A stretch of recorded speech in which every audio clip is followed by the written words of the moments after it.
Things are changing in the Big 12. There has been a seismic shift. There is a contender that has fallen. Let's talk about this.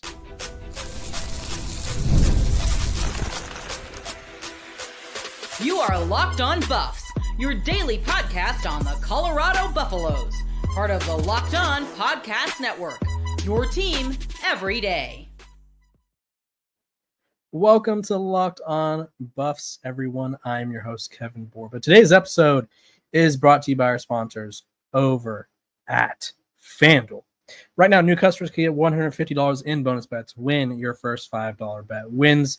We are also brought to you by the Locked On Podcast Network. It's your team every day for free and available wherever you get your podcasts. So do me a favor, hit that subscribe button, hit that like button, and give me 5 stars wherever you listen to your podcast. So that way we can continue having fun. Let's talk about something maybe not so fun, right? It's very serious. It's one of those things where sports becomes a little bit more than just a game, right? There's people's lives at stake. There's people involved in a lot of different ways. And so let's just jump right into it. BYU quarterback Jake Retzlaff is leaving the program. He plans to transfer. Now, there's a lot going on with Jake Retzlaff right now, the whole situation. From the outside looking in, he's being suspended, or he was going to be suspended by BYU because of his violation of the honor code, which saw him have premarital sex, right? That is the honor code is a very complicated, I would say, thing for people who aren't associated with the BYU program, right? I think that's sort of the fair way to address that, because obviously he admitted to having premarital sex with someone. It's a violation of the school's honor code. And this surfaced during a civil lawsuit from 2023 that he allegedly raped a woman. Now, that lawsuit has been dropped. That came out today. The civil lawsuit was dismissed, according to the judge. This is what reports say. According to ESPN, they decided to dismiss the case without prejudice, and in the lawsuit that was filed in May, the suit against Retzlaff accused him of raping someone, accused him of being violent, whereas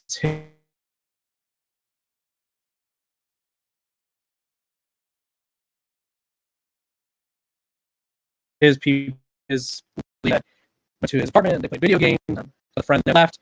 This person who's unnamed stated the situation escalated, but apparently there's been a lot of things. They said that Retzlaff fell asleep and the woman tried to leave, but he allegedly woke up, brought her back to the bed, and he's alleged to have bitten her on the lip and began having sex with her. That is what the case alleged, but his lawyers denied, stating it was consensual. His camp said that the woman continued via text message in their following months following the encounter. They said it was a pleasant experience. And that being said, it seems like the case is no more. It's also something that this is where the complicated part comes into play, because obviously he's, at least from what it sounds like or what it seems like, he's not going to be charged criminally. But it's a pretty rare thing where he was basically facing, I don't want to say 2 charges because I don't want to diminish or poke fun at the situation at all. But the honor code would have had him suspended for 5 to 7 games, which is obviously over half the season or around half the season.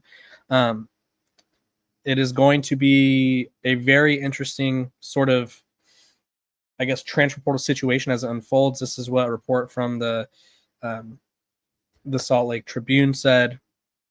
The Desert News. Mr. Retzlaff, specifically in category, denies each and every and all allegations that he bit, raped, and strangled the women, which are ridiculous and bizarre allegations, all of which are all false and untrue. That's what his lawyer said. So what does this mean for Colorado? Right? I've kind of stumbled around because it's a very serious thing, and I don't want to say the wrong thing, because this is me dabbling in law. This is me pretending to understand law to help everyone else in college football or around the Colorado fan base sort of understand what's happening, right? Jake Retzlaff, the situation, very, very weird. Assault case is dropped, but the honor code thing was still going to be in place, because although he didn't commit a crime by the United States standards, or at least in this situation with the charges being dropped, he did commit a violation of that honor code. and the honor code is, of course, linked to the church. So he's in the portal, right? So this leaves BYU with McKay Hillstead, Trayson Bourget, I believe is how it is pronounced, and then Bear Bachmeyer, who's a Stanford transfer, true freshman. This really throws a wrench in things, I think, for the BYU people who were hoping that they can make the playoff this year. I think this throws a wrench in things for those who sort of thought they had an idea of how the Big 12 is going to play out, because the Big 12 is going to be complicated. It's going to be complex. And when you look at BYU, where they were initially ranked, ESPN's FPI had them at 29th in the country. They were projected to win 8 games. Now, I think that changed, right?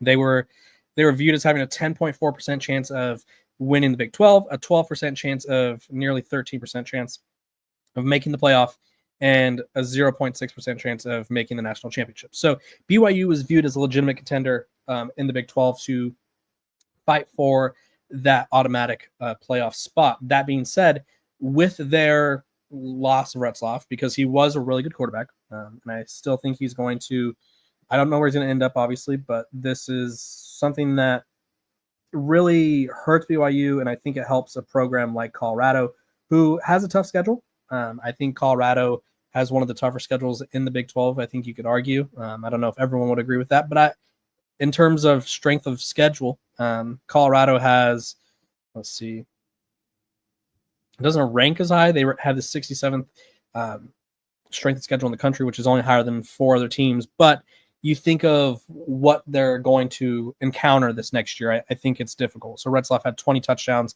nearly 3,000 yards passing last season. You look at Colorado's schedule, and I'm going to pull it up right now.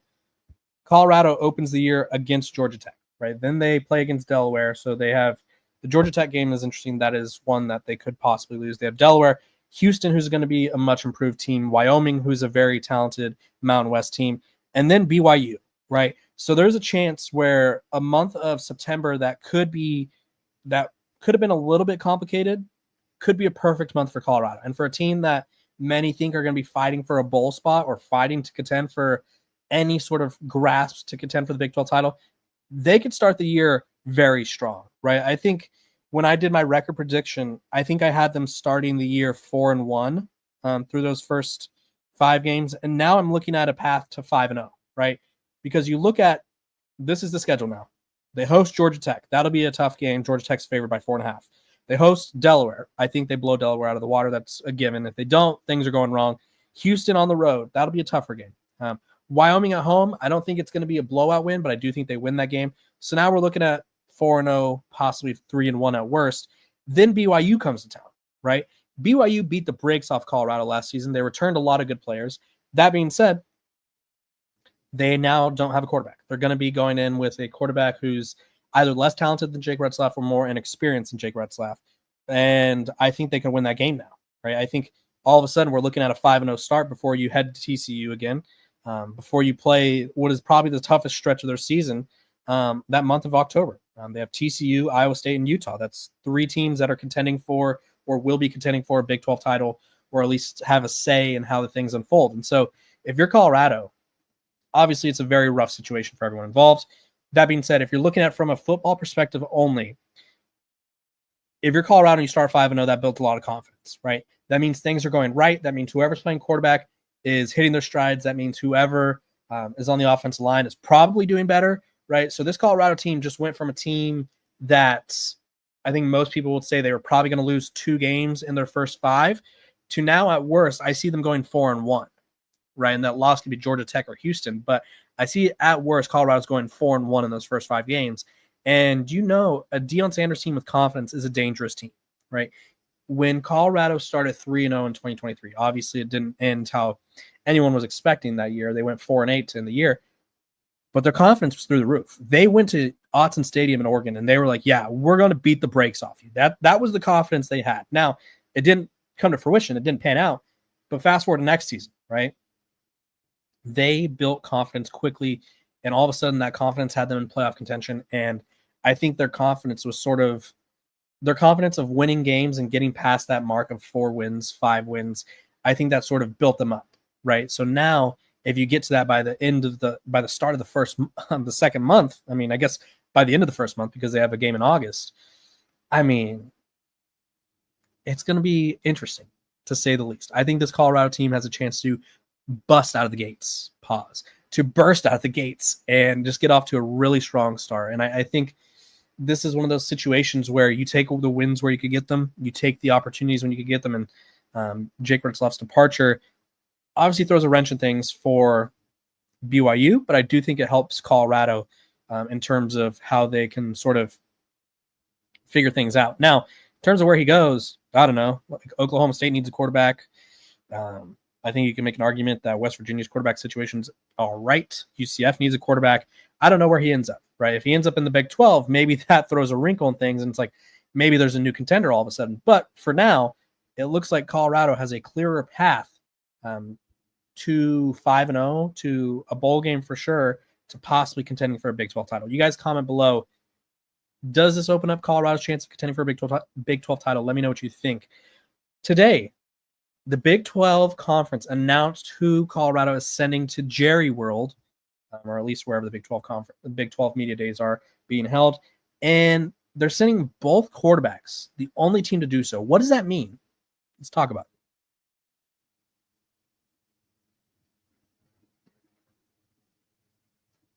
This episode of Locked On Buffs is brought to you by FanDuel. Summer sports are in full swing, and whether you're in baseball or you're all about baseball, under the lights, golf on the green, or high-stakes soccer, FanDuel is the best way to make every game even more exciting. You're already following the action, so why not make it a little more thrilling? With FanDuel, you could get in on the game while your friends are getting sunburned on the beach. It's easy to use, there's a fast payout, and makes even regular season games feel like must-watch events because you're so invested. So if you're new to FanDuel, new customers can bet just $5 and get $150 in bonus bets if your first bet wins. So do me a favor, open the FanDuel app today or visit FanDuel.com to get started.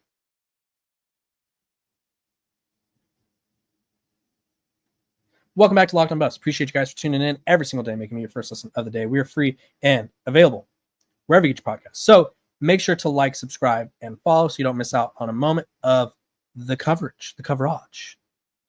Let's just discuss.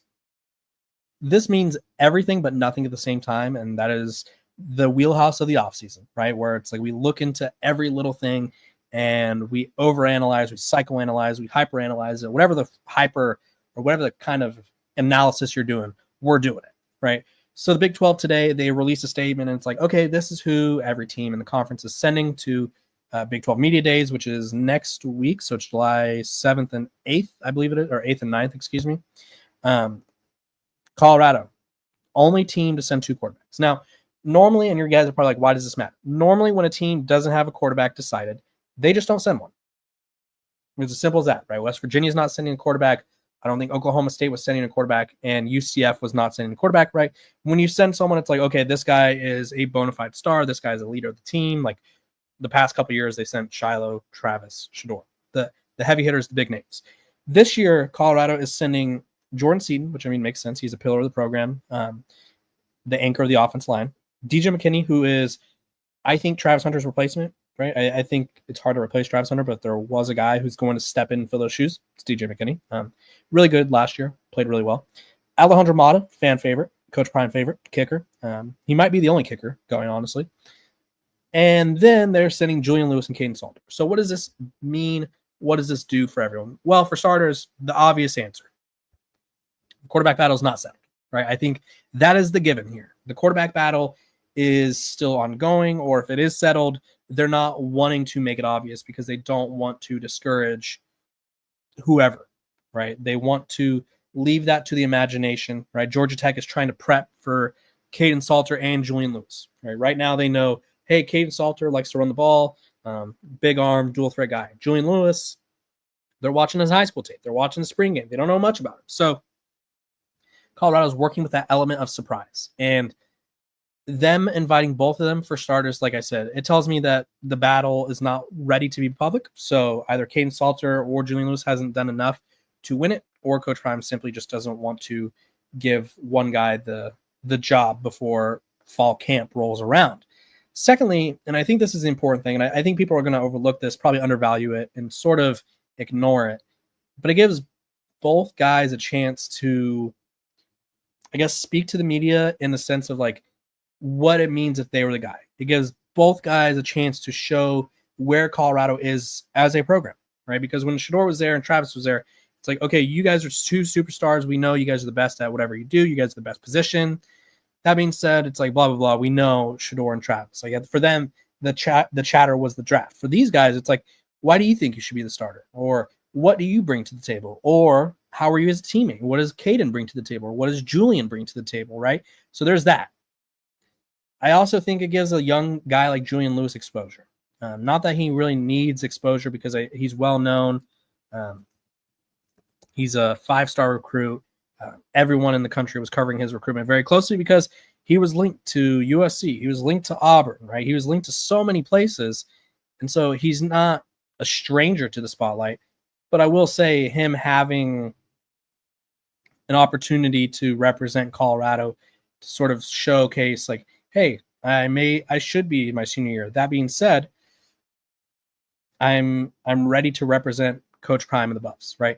I already talked to you guys about how much I love the gesture he made to Cordell Stewart, where he's wearing his number 10, shouts him out, and thanks him for the honor, right? Julian Lewis is doing things the right way, and I'm not saying Kaidon Salter's not. Haven't seen as much of Kaidon Salter, but that being said, they both get a chance to sort of express why they're the starter, or maybe just talk about why they're good teammates, what to expect from the team. It gives them both that opportunity. It keeps them both dialed in, keeps them both locked into that quarterback battle. So while it's probably a little bit weird, a little bit unorthodox, I kind of like the move. I think it helps more than it hurts. And at the end of the day, team bonding, right? Quarterback's most important position in the sport, and you want your quarterbacks to be in the right headspace. So, yeah, really like the move. It's interesting. It's unique. But, hey, Coach Prime has never shied away from doing things his way. When we come back, we're going to talk about Jaheim Otis's mindset for why he transferred to Colorado, what he expects, and why I think Colorado fans should absolutely be pumped. He's a potential All-American. Let's talk about it.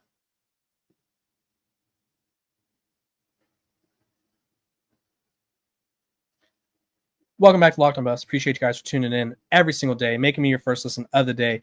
We are free and available wherever you get your podcast. So make sure to like, subscribe, follow.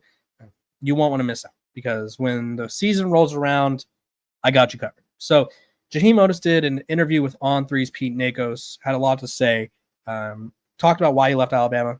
He said, last year when I was there, they were literally messing me over and weren't giving me playing time. He said that was a big part of why I left. The new staff wasn't for me, and once I found out that they didn't mess with me, I knew it was time to get up and get out of there. So there's that. He had a lot of programs come after him. LSU, Kentucky, Ole Miss, Oregon, Ohio State, Texas A&M, the heavy hitters, the big spenders. But he said when Colorado made contact, Warren Sapp was sort of the salesman, if you will. He says they got a great defense line coach and Coach Sapp, great defense line coach with Coach Montepeco. I came out here because of the great coaches, and I wanted to play for Deion Sanders. Seeing our coaches, you know what they did in the league and the legacy they left there. Like Coach Pecco, he played 15 years in the league at nose tackle. That explains it right there. Obviously, when he burst onto the scene in 2022, recruited by Nick Saban, was an all-freshman kind of guy in the SEC, had 57, started 10 games, 57 career tackles, 5 pass deflections. A lot of this came during his first couple of years. But he knew this past year only played 4 games, knew it wasn't right. He's back to full health, according to this report. His weight was fluctuating a lot. He was up to 390 pounds as a recruit. Right now he's down to 315. So he's sort of on the straight and narrow path there.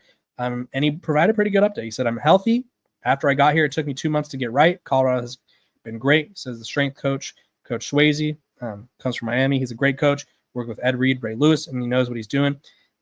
And he said, Coach Sapp speaks my language. He pushes me every day. That's my dog. He's on me every day like white on rice. I'm thankful that he's like me on that because it makes me push harder. So, obviously, and this is what he said he brings to the table. I feel like I could dominate the line of scrimmage. When I'm fully healthy, I've got to make plays every game. I've got to make big plays to show coaches and scouts that I can play at the next level. When we landed, when I say we, as in Colorado, when Colorado landed him, I had our host from Locked on Alabama, Locked on Crimson Tide come on, and I talked to him, and I was like, what's the deal with Mr. Otis here, right? Former blue chip recruit, really strong freshman season, and then all of a sudden he just kind of falls out of the rotation and falls out of favor at Alabama. And they were just like, you know what? All-American potential as a player. But when it comes to doing all the right things all the time or being motivated all the time. It didn't sound like that was always easy for Mr. Otis, right?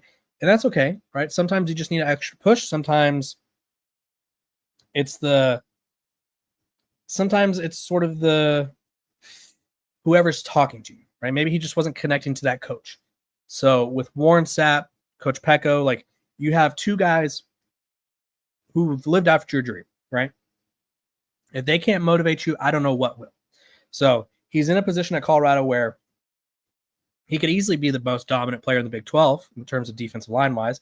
He could easily be an all Big 12 conference kind of guy, make a huge impact, boost his draft stock. But he has to put in the work on all facets of the game. And it sounds like from his interview that things are going quite well in Boulder. So I'm really hopeful that things work out for Otis in Boulder. I think if he is even half as good as what we've been told he could be, this defensive line is going to be worlds better. It's nothing against Shane Cokes and the guys that they had last year, but they just didn't have someone with his size that can make an impact consistently. Like him and Amari McNeil, they have a lot of potential. They do. And Quinn Barnes, another big body that has a lot of potential. So if Colorado could get a lot of these SEC body guys to start playing like to their fullest potential, they could be the most physical team in the conference and slow down the run and generate pass rush. So really big year up ahead for Jaheim Otis. We'll see how it unfolds. And guess what? I'll keep you covered every step of the way. I appreciate you guys for tuning in. This has been Locked On Buffs. Make sure to like, subscribe, follow, and give me 5 stars where you listen to your podcast. I will see you guys tomorrow.